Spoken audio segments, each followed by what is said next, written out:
사사기 4장 11절에서 16절 말씀입니다. 모세의 장인 호밥의 자손 중 겐 사람 헤벨이 자기 족속을 떠나 게데스에 가까운 사이나님 상수리 나무 곁에 이르러 장막을 쳤더라. 아비노함의 아들 바락이 다볼산에 오른 것을 사람들이 시스라에게 알림해 시스라가 모든 병거 곧 철병거 900대와 자기와 함께 있는 모든 백성을 하루셋 학고임에서부터 기손강으로 모은지라. 드보라가 바락에게 이르되 일어나라, 이는 여호와께서 시스라를 내 손에 넘겨주신 날이라. 여호와께서 너의 앞서 나가지 아니하시느냐 하는지라. 이에 바락이 10,000명을 거느리고 다볼산에서 내려가니 여호와께서 바락 앞에서 시스라와 그의 모든 병거와 그의 온 군대를 혼란에 빠지게 하심에 시스라가 병거에서 내려 걸어서 도망한지라. 바락이 그의 병거들과 군대를 추격하여 하루셋 학고임에 이르니 시스라의 온 군대가 다 칼에 엎드러졌고 한 사람도 남은 자가 없었더라. 아멘. 네. 감사합니다. 오늘 제목은 여호와께서 앞서가시니 일어나라라는 제목으로 같이 말씀을 듣겠습니다. 같이 한 해 동안 다들 수고하셨는데 옆에 분들에게 한 해 동안 수고 많으셨습니다. 같이 인사합시다. 네, 한 해 동안 수고 많으셨습니다. 네, 수고 많으셨습니다. 이런 인사가 있더라고요. 왕따가 됩시다 이런 인사가 있는데 왕을 따르는 자가 됩시다 그런 의미더라고요. 여러분들 왕따가 되시기 바랍니다. 네, 제가 좀 이렇게 재미있게 해드리려고 노력을 많이 하는데 웃기도 하시고 좀 재미있게 설교도 들어주시기 바랍니다. 지금은 참 사사기 시대 같은 시대예요, 여러분. 그래서 주변을 보면 힘이 나질 않아요. 저는 아마 사사기 시대에 살았다면 도덕적으로 영적으로 타락하고 암울한 시대였기 때문에 아무런 소망이 없었을 것 같아요.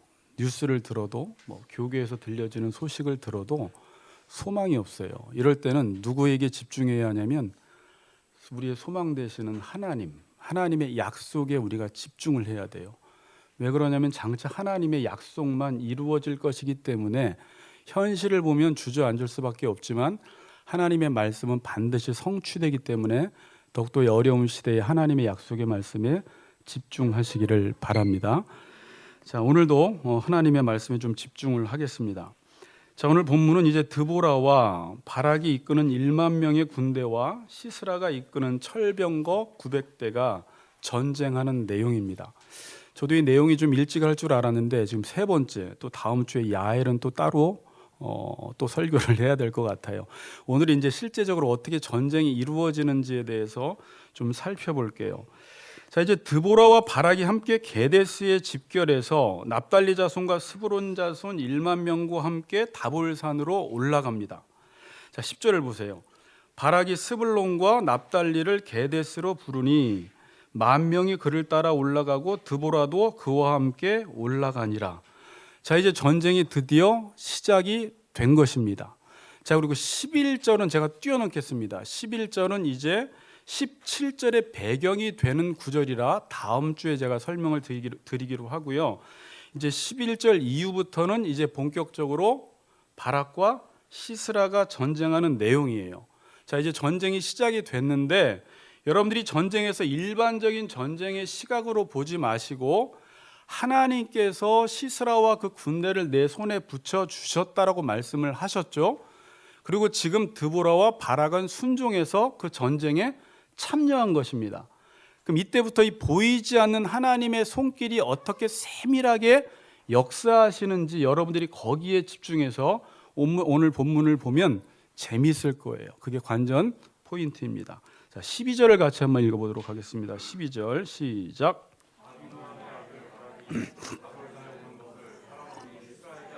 네. 바락이 다볼산에 오른 것을 사람들이 시스라에게 알렸습니다. 저는 이 본문을 보면서도 하나님이 눈을 멀게 해서 시스라가 다볼산에 올라간 바락과 10,000명을 못 보게 했으면 좋겠는데 사람들이 그걸 보고 시스라에게 알립니다. 그럼 시스라가 어떻게 합니까? 그 백성들을 치기 위해서 다볼산 위에까지는 올라가지 않고 다볼산 아래에 있는 기송강, 여러분 그 단톡방에 제가 지도 하나 띄워놓은 거 있죠? 김영기 집사님 이따 그거 하나만 단톡방에 제가 지도 하나 띄워놓은 거를 이따 한번 보여주세요. 그 다볼산 아래의 기송강에 지금 시스라와 철병거 900대와 그와 함께한 백성들이 전쟁을 하려고 전열을 갖춘 것입니다. 자, 시스라는 이스라엘 백성들을 치기 위해서 기송강에 집결했지만 이것은 7절에 하나님께서 이미 말씀하신 내용이에요. 자, 그러니까 인간적으로 볼 때는 바락이 지금 싸우려고 다볼산에 1만 명의 백성들을 데리고 올라갔습니다. 그리고 그 밑에 지금 시스라와 철병거 900대와 그와 함께한 모든 백성이 기송강에 집결해 있는 거예요.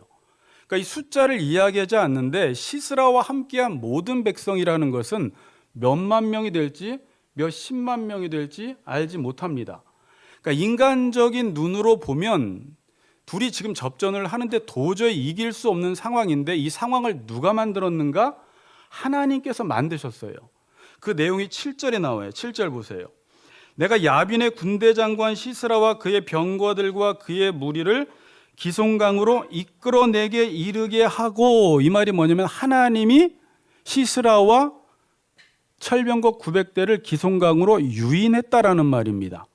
그러니까 인간적으로 볼 때는 지금 두려워 떨 수밖에 없지만 하나님의 시각, 영적인 눈으로 보면 하나님께서 시스라를 바락의 손에 붙여주기 위해서 기송강으로 이끌어 내었다라는 말입니다. 유인한 것입니다. 자, 이스라엘 백성들은 다볼산에 집결해 있습니다. 그리고 시스라는 산 밑에 기송강에 집결해 있습니다. 둘이 대치하고 있는 상황입니다. 여러분들이 상황을 한번 상상해 보세요. 이스라엘은 지금 제대로 된 무기도 없습니다. 그리고 딱 인원은 1만 명이에요. 근데 아래에는 시스라와 함께한 모든 백성들. 여러분 병거를 한번 인터넷 찾아보세요. 병거가 있고요. 말이 한 필이 될 수도 있고 두 필이 될 수도 있는데 거기에는 병거가 900대면 말이 900마리.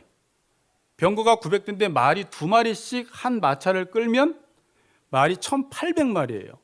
그럼 영화에서 보았지만 지금 말발굽 소리와 그 말들이 막 후루루 부르짖는 소리와 그 수많은 사람들과 그들은 투구를 썼어요. 번쩍번쩍 빛나는 투구.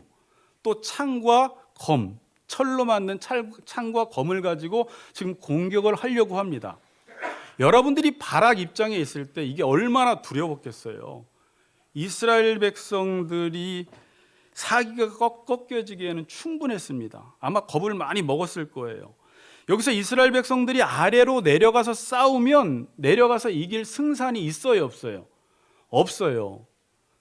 제가 그냥 상상인데 서로 쉽게 내려가고 올라가지 않았을 거예요. 철병거는 위로 올라가면 집니다. 그리고 이스라엘 백성들이 아래로 내려오면 당연히 철병거에게 짓밟혀요. 근데 지금 드보라가 일어나라고 이야기했는데 내려가라고 명령을 했기 때문에 지금 바락이 무슨 산이에요? 다볼산에서 지금 아래로 내려가는 중에 있습니다. 자, 14절을 한번 읽어보세요. 14절 읽겠습니다. 시작.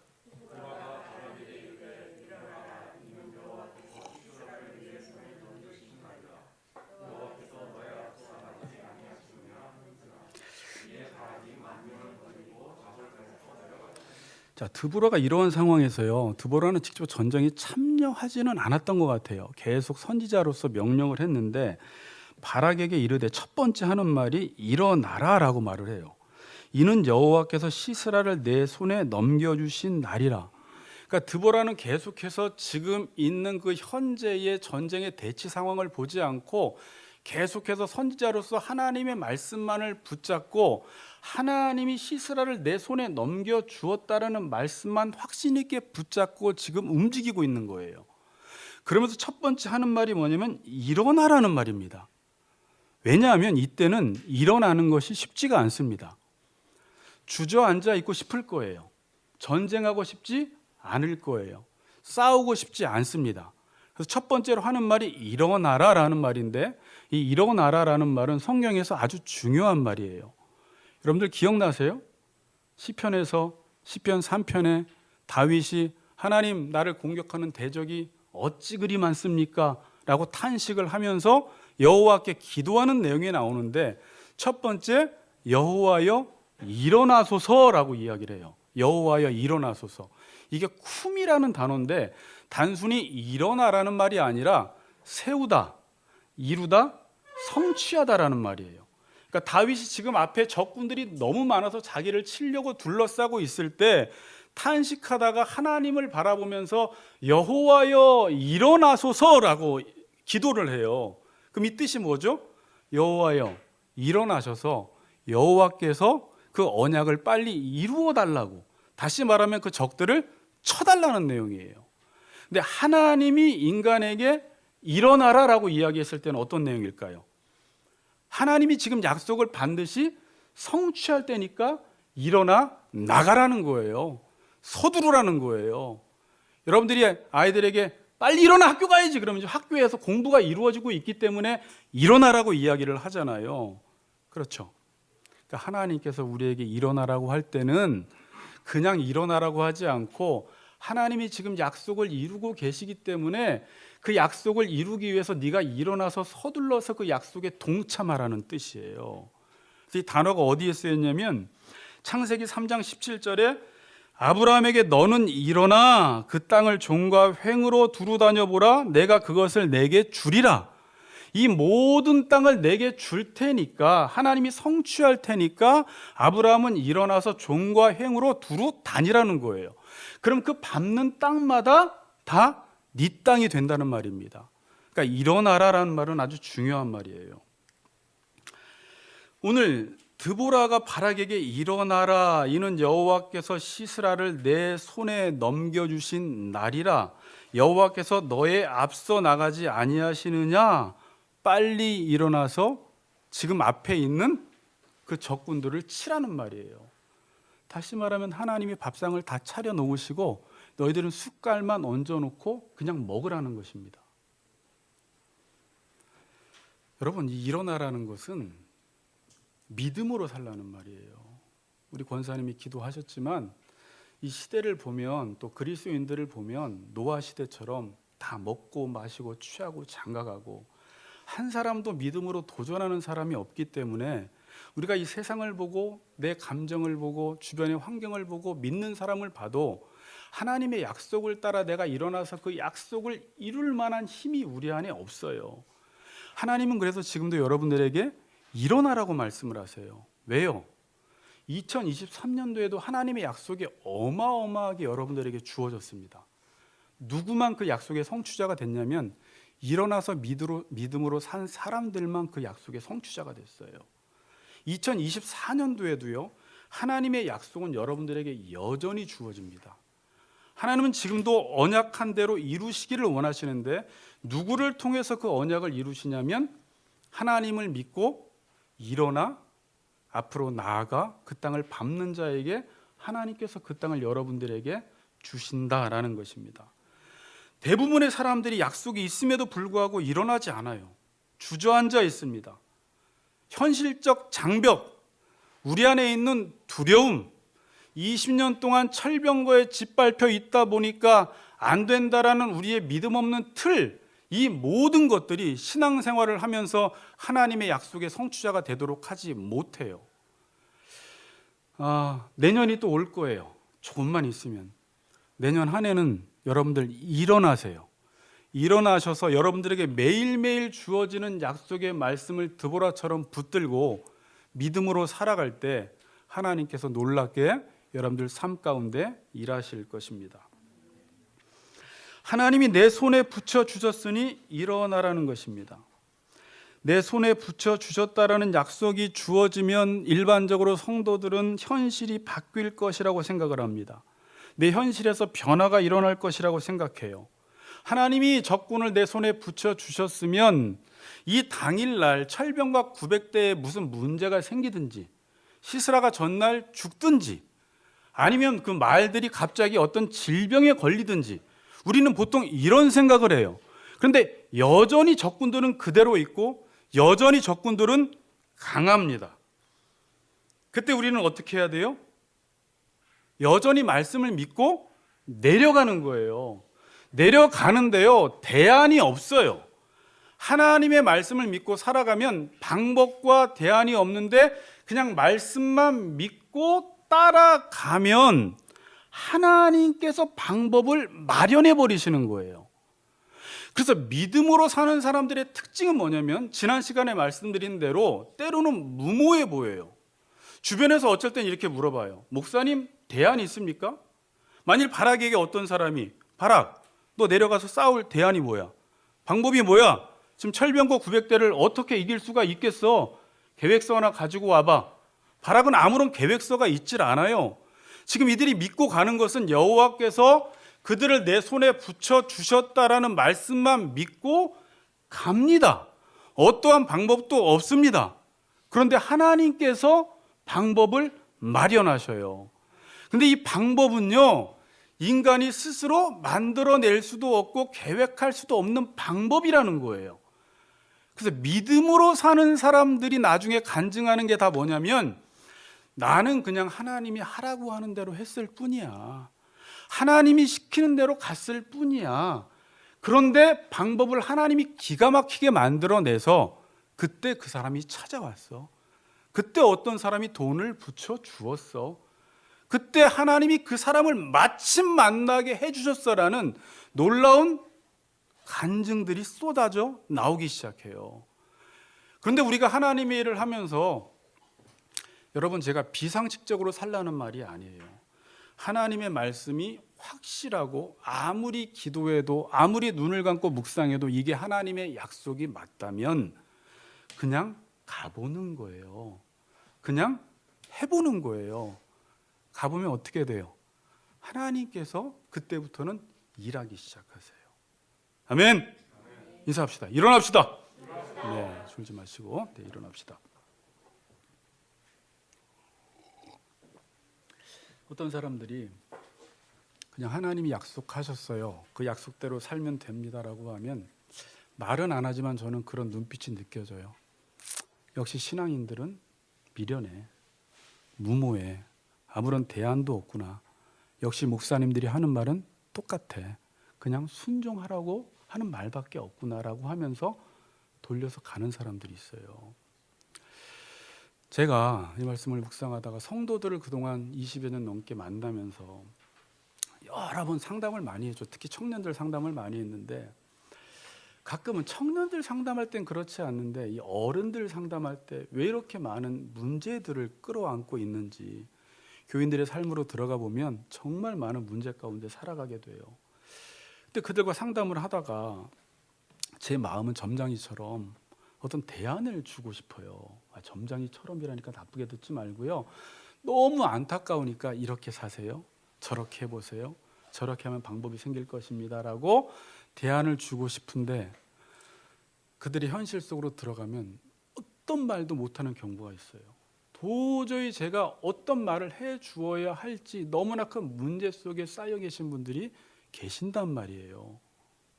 그럴 때 그래도 집사님, 그래도 청년아, 지금 들려진 하나님의 말씀에 순종해봐 그러면 이걸 되게 미련하게 들어요. 그러나 여러분, 정말 지금 여러분에게 들려지는 그 하나님의 말씀에 순종했을 때 그 하나님의 말씀이 여러분들의 삶을 해결해 나가세요. 여러분들의 삶을 돕는 사람은 목사가 아니에요. 목사는 하나님의 말씀으로 그 지혜 있는 말씀을 여러분들에게 주므로 여러분들이 하나님의 말씀에 순종함으로 하나님의 약속의 도우심을 받도록 만들어주는 사람이에요. 많은 성도들이 거기서 대안과 방법을 자꾸 요구하게 되니까 목사들도 무리하게 답변을 해주는 경우가 있어요. 그러니까 자꾸 또 성도들은 어디 찾아가요? 자꾸 점치러 가는 거예요. 현실적인 대안을 자꾸 요구하다 보니까. 그러나 여러분, 성경 전체를 보면요, 하나님이 디테일한 것까지 안 알려줘요. 저는 지금 상담하기 싫어서 피하는 게 아니라 상담을 해서 어떤 원론 속에서 지금 적용해서 해결해야 될 부분들은 제가 대안들을 제시해 줄 수 있지만 많은 부분에 있어서는 대안을 제시해 줄 수 없는 부분에 있을 때 여러분들이 하나님의 말씀을 듣고 그냥 묵묵히 가면, 순종하면 그 다음부터는 하나님의 방법이 여러분들의 삶 가운데 개입하셔서 일하신다라는 것입니다. 그걸 믿으셔야 돼요. 일어나서 가라고 할 때 가보세요. 반드시 하나님께서 일하실 것입니다. 여호와께서 시스라를 내 손에 넘겨주었다고 말한 이후에 하는 말이 뭐냐면 드보라가 여호와께서 너의 앞서 나가지 아니하시느냐 그래요. 자, 이 말 참 멋있는 말이에요. 여호와께서 약속을 하셨습니다. 두려워요. 현실의 장벽이 너무 높아요. 그런데 그 약속의 말씀을 믿고 나아가면 그 앞에 누가 가신다는 거예요? 여호와가 가신다는 거예요. 앞서 가신다는 거예요. 다볼산에서 내려가면 아래에는 수많은 군인들과 철병거 900대가 있지만 그게 하나님의 약속이라면 하나님이 앞서서 행하신다라는 거예요. 그럼 따라가면 하나님이 알아서 하셔야 돼요. 그래서 믿음이라는 게 필요해요. 믿음은 보이지 않지만, 잡히지 않지만 약속만 믿고 한 걸음 한 걸음 내딛는데 이게 믿음이 없으면 그걸 못해요.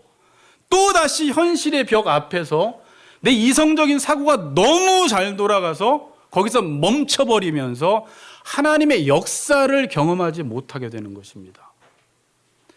때로는 무모하게 행동하세요. 제가 뭐라고 그랬어요? 무조건 무모하게 하지 마세요. 이 시대는 지식 없는 열심으로 무모하게 신앙생활하는 사람들은 저는 무모한 신앙생활을 하지 말라고 경고합니다. 그러나 분명히 하나님의 말씀이 들려졌을 때는 무모할 정도로 앞으로 가시면 그 앞에 여러분 눈을 떠서 여기 여호와가 계시네? 스스로 말하세요. 여호와가 앞서가시네? 여호와께서 어떤 일을 행하시겠네? 반드시 하나님이 약속하셨으면 그 약속을 이루시기 위해서 여호와가 먼저 가요. 이 내용이 어디 있어요? 여호수아 5장에 여호와의 군대 장관이 서 있잖아요. 내 발에서 신을 벗으라는 거잖아요. 종이 되라는 거예요.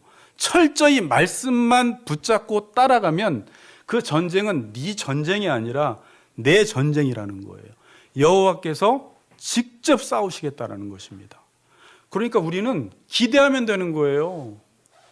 여러분, 그래서 하나님의 말씀을 믿고 따라가면 그냥 기대하면 돼요. 그런데 기도를 안 하면 주저앉습니다. 말씀을 따라가면서 계속 기도를 해야 돼요. 말씀을 따라가면서 계속 하나님에 대한 기대를 가지고 믿음을 가지고 앞으로 전진해 나가는 것입니다. 그럼 하나님께서 마하나임, 이 하나님의 군대들을 동원하셔서 앞으로 지금 나아가고 계시는 거예요. 그걸 눈을 떠서 보시기를 바랍니다. 아멘. 네. 여러분, 저희가 여호수아에서나 사사기서에서 제가 전쟁이 뭔지를 알려주었어요. 사사기서 3장은 전쟁을 알지 못한 세대가 나타났거든요. 전쟁이 뭐라고 했어요? 우리는 일반적인 전쟁이 나와 적군과의 전쟁이라고 생각해서 무기를 마련하고 전략을 짜고 방법이 있어야지 싸우지만 이게 전쟁을 알지 못한 세대예요. 전쟁을 아는 사람들은 뭐가 전쟁이라고 생각해요? 하나님의 말씀에 순종하는 게 전쟁이에요. 하나님의 말씀에 순종하는 전쟁에서 이기기만 하면 이 전쟁은 이긴다라는 건데 여호수아 세대까지는 이 전쟁을 알았어요. 그런데 여호수아 세대가 죽고 그 장로 세대가 죽은 이후에는 사사기서 3장 1절에 전쟁을 알지 못하는 세대. 여러분은 전쟁을 아세요, 모르세요? 하나님의 말씀에 순종하기만 하면 이 적군은 하나님이 치지 내가 치는 게 아니야 라는 걸 아는 사람이 전쟁을 아는 세대예요. 적군이 아무리 많아도 필요 없습니다. 내가 아무리 약해도 전쟁에서, 말씀에 순종하는 전쟁에서 이기기만 하면 이긴다라는 것입니다. 말씀만 믿고 나아가면 방법은 하나님께서 마련하십니다. 여러분, 하나님의 말씀에 순종할 때 하나님이 앞서서 행하신다는 말을 저는 이렇게도 표현해 보고 싶습니다. 여러분들에게 어떤 일이 주어졌습니다. 미션이 주어졌습니다. 사명이 주어졌어요. 여러분들이 지금 그 일을 행하고 있습니다. 그럼 하나님이 어떻게 하실까요? 그 일을 행할 수 있는 능력도 같이 주세요. 그러니까 저는 하나님이 앞서서 행하신다라는 말을 보통 그 일을 행할 수 있는 능력을 주신다라고 표현을 해요. 그래서 여러분, 우리가 어떤 사람이 목회기를 가고 어려운 선교회기를 가고 어떤 집사님이 정말 하나님을 몸을 바쳐 섬길 때 저 집사님, 권사님은 어떻게 저럴 수 있을까? 역시 선교사 깜이야, 사목 깜이야, 이렇게 이야기를 하지만 사목감, 선교사 깜 이런 거 없습니다. 그냥 그분들은 믿음을 가지고 말씀대로 살았더니 하나님께서 앞서 행하시니까 그 사람이 능력이 있는 것처럼 보이는 거예요. 그런데 선교사건 목사건 어떤 신실한 집사들도 하나님 말씀에 순종하지 않으면 아무런 능력이 없어요. 그래서 모든 일들을 어떻게 해요? 그냥 인간적인 힘으로만 해요. 그러나 말씀에 순종하면요, 그 일을 행할 수 있도록 하나님이 힘을 주시니까. 저는 가끔 이 영적 거인들, 지금도 한국교회 제가 존경하는 몇몇 목사님들이 계신데 그분들을 보면서 저분들은 왜 이렇게 탁월하실까? 어떻게 저런 능력이 있지? 근데 그분들이 탁월한 게 아니에요. 그분들은 하나님을 믿는 믿음으로 나아가는 것뿐입니다. 그럼 하나님이 그분들에게 그 모든 목회를 행할 수 있도록, 그 일들을 행할 수 있도록, 성도를 돌볼 수 있도록, 땅끝까지 이르러 복음의 증인이 될 수 있도록 하나님이 능력을 계속 부어주시는 것입니다. 그러니까 누가 하나님의 능력을 경험하는 거예요? 하나님께 순종하는 사람만 하나님의 능력을 경험하게 되는 것입니다. 절정입니다. 이제 15절. 여호와께서 바락 앞에서라는 말을 또 하죠. 바락 앞에서 시스라와 그의 모든 병거와 그의 온 군대를 칼날로 혼란에 빠지게 하심에 시스라가 병거에서 내려 걸어서 도망한지라. 이거 아주 재밌는 장면이에요, 여러분. 누가 여기 영화 감독이 있으면 영화로 좀 만들고 넷플릭스 이게 시리즈로 좀 만들어야 되는 내용들이에요. 보세요. 지금 이제 다볼산에서 내려와요. 내려왔고 아래는 지금 철병거 900대와 시스라와 함께한 수많은 사람들이 있어요. 이 전쟁이 어떻게 진행될지 우리 궁금하잖아요. 여호와께서 바락 앞에 계시대요. 바락 앞에서 시스라와 그의 모든 병거와 그의 온 군대를 칼날로 혼란에 빠지게 하신다는데 성경에 그게 어떤지는 나와 있지 않아요. 그리고 이게 누구의 칼날인지도 나와 있지도 않아요. 저는 이게 저자의 의도인 것 같아요. 이게 시스라의 칼날인지 바락의 칼날인지는 중요하지 않다는 거예요. 칼자루가 누구에게 들려있든지 그 주도권을 하나님이 잡으신다면 그 모든 칼을 통해서 하나님은 그냥 그들을 쳐버리실 수 있는 분이라는 사실이에요. 특별히 여기서 어떻게 나와요? 칼날로 혼란에 빠지게 하셨다. 제가 이제 이 단어를 찾아봤어요. 너무 궁금한 단어예요. 이 단어가 요란에 빠지게 한다라는 말이에요. 이게 하나님의 전쟁하시는 방법입니다. 이건 도저히 인간이 할 수 없는 일이에요. 요란에 빠지게 한다는 말인데 제가 몇 구절만 찾아봤습니다. 영광구절 한번 형규 집사님 띄워주세요. 여호수아 10장 10절에 여호와께서 그들을 이스라엘 앞에서 패하게 하심으로, 이 단어예요. 하나님이 모르겠어요. 그냥 패하게 하시는 거예요. 패하게 하심으로 여호수아가 그들을 기브온에서 크게 사륙하고 베드론에 올라가는 비탈에서 추격하여 아세가와 막게다까지 이르니라. 사무엘상 3장 7장 10절에 사무엘이 번제를 드릴 때 블레셋 사람이 이스라엘과 싸우려고 가까이 오매 그날에 여호와께서 블레셋 사람에게 큰 우레를 발하여, 천둥입니다. 천둥을 발하여 그들을 어떻게 해요? 어지럽게 하시니 그들이 이스라엘 앞에서 패한 거예요. 이게 만군의 하나님이시기 때문에 가능한 거예요. 천둥 번개를 동원하신 거예요. 역대하 15장 6절. 이 나라와 저 나라가 서로 치고 이 성읍이 저 성읍과 또한 그리하여 피차 상한 바 되었나니 이는 하나님이 여러 가지 고난으로 요란하게 하셨습니다. 하나님이 고난을 줘버리세요. 고난을 줘서 요란하게 하셨다라는 것입니다. 이스라엘 앞에서 피하게 하십니다. 여호와께서 블레셋 사람에게 큰 우레를 발하여 그들을 어지럽게 하십니다. 번개로 무찌르십니다. 하나님이 여러 가지 고난으로 요란케 하십니다. 여기서는 칼날로 하나님이 혼란스럽게 하세요. 그렇게 해서 지금 철병거 900대를 이기는 거예요. 작가가 계시다면 이걸 한번 재밌게 한번 써보세요. 어떻게 칼날로 홀랑케 했는지. 여러분, 순종하지 않았다면 이 모습을 볼 수 있었을까요? 순종한 사람만 이 광경을 보는 거예요. 여러분, 요한복음 2장의 가나의 혼인잔치에서 포도주가 떨어졌을 때 물떠온 항아리가 아니라 그 항아리에 든 물, 정결 예식에서 손 씻은 그 물을 하인들에게 떠다가 연회장에 갖다 주라고 하는데, 군말 없이 그 물을 떠다가 갖다 주는데 어느새 물이 포도주가 돼버린 거예요. 여러분, 이 설교 많이 들어봤죠? 뜰 때 포도주가 됐는지, 갔다가 가면서 포도주로 변했는지, 따를 때 변했는지는 아무도 모르는데 그 구절에서 물떠온 하인들은 알더라 그래요. 순종한 하인들만 어떻게 물이 포도주가 됐는지를 경험을 해버린 거예요. 마리아가 예수님이 무슨 말을 하시든지 그대로 하라라고 해서 그 말대로 순종을 했더니 이 놀라운, 그리함으로 예수님께서 하나님이신 그 영광을 보게 됐다라고 이야기를 합니다. 그리고 그 영광의 사건으로 말미암아 제자들이 예수 그리스도를 믿었더라 이렇게 나옵니다. 여러분, 내년 안에는 저도 그렇고 여러분들도 그렇고 이 기적을 좀 많이 경험합시다. 옆에서 머뭇거릴 때 이게 말씀이면 우리 순종 한번 해봅시다. 같이 한번 가봅시다. 제가 손잡고 같이 가겠습니다. 기도하면서 가봅시다라고 이야기하면서 걸어가다 보니까 집사님, 목사님 어쩌면 그때 그런 일들이 벌어졌어요. 그때 그 사람이 찾아왔어요. 그때 통장에 돈이 들어왔어요.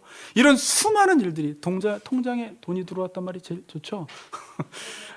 어쨌든 하나님의 방법으로 하나님께서 일하시는 것들을 여러분들이 많이 경험했으면 좋겠어요.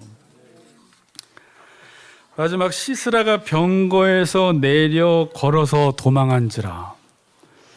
여러분, 시스라가 병거에서 내려 도망했대요. 도망가려면 뭘 타고 도망가야 돼요? 병거를 타고 도망가는데 병거를 내렸습니다. 도망갈 때는 뛰어가야 돼요? 걸어가야 돼요? 근데 왜 걸어가요? 이게 놀라운 일이에요. 시스라가 병거에서 내려서 도망갔다고 합니다. 도대체 어떤 일이 일어난 것입니까? 지도를 한번 보세요. 기송강이 지금 어디 있습니까? 지중해에서 물이 유입되는 거예요.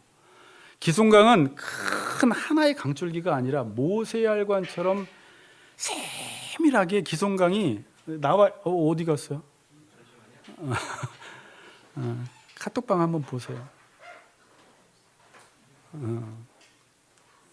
기송강 보이죠? 아주 여러 가닥으로 물이 흘러가는 강이에요. 그런데 왜 지금 시스라와 함께한 900명과 철병거가 이 강에 지금 직결을 했을까요? 여기가요, 건기가 있고 우기가 있어요. 건기 때 비가 오지 않으면 여기는 평원이 돼버립니다. 평화가 돼버립니다. 그러니까 지금 다볼산이 위에 있기 때문에 다볼산 아래의 기송강에 집결해 있는 거예요. 그런데 이 건기 때 비가 안 올 줄 알고 여기에 집결을 했는데, 하나님께 건기가 우기가 있습니까? 하나님이 비를 내리시면 우기고 비를 안 내리시면 건기인데 하나님이 비를 내려버리신 거예요. 이 내용이 어딨냐면 뒤에 이제 노래가 나오잖아요. 드보라와 바락의 노래가 나오는데 5장 4절 보세요. 여호와의 주께서 세일로부터 나오시고 에돔들에서부터 진행하실 때 땅이 진동하고 하늘이 물을 내리고 구름도 물을 뿌렸나이다. 이게 이 내용이에요. 하나님이 비를 내려버리신 거예요. 21절 보세요. 기송강은 그 무리를 표류시켰으니 그 기송강은 옛강이라 내 영혼아 내가 힘있는 자를 밟았도다. 기송강이 그 힘있는 시스라와 철병거 900대를 밟아버렸다라는 것입니다. 하나님이 기송강을 비를 사용하신 것입니다.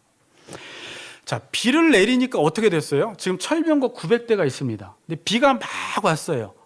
물이 범람했어요. 그럼 땅이 어떻게 될까요? 진흙탕이 돼버리는 거예요. 그럼 철병거가 갈 수가 있어요, 없어요? 도망갈 수가 없어요. 지금 칼날로 막 혼란스러워서 어지러워서 도망가야 되는데 병거는 유용한 게 아니라 방해가 되는 병거가 돼버린 거예요. 그래서 시스라는 그 병거에서 내려왔어요. 내려왔는데 왜 못 뛰어가요? 질퍽거려서. 질퍽거리는 것뿐만이 아니라 지금 뭘 입고 있어요? 갑옷을 입고 있어요. 갑옷이 도움이 하나도 안 돼요. 오히려 무게를 더 나가게 해서 더 발이 깊숙이 빠져버리는 것입니다. 하나님이 이렇게 역사하신 거예요.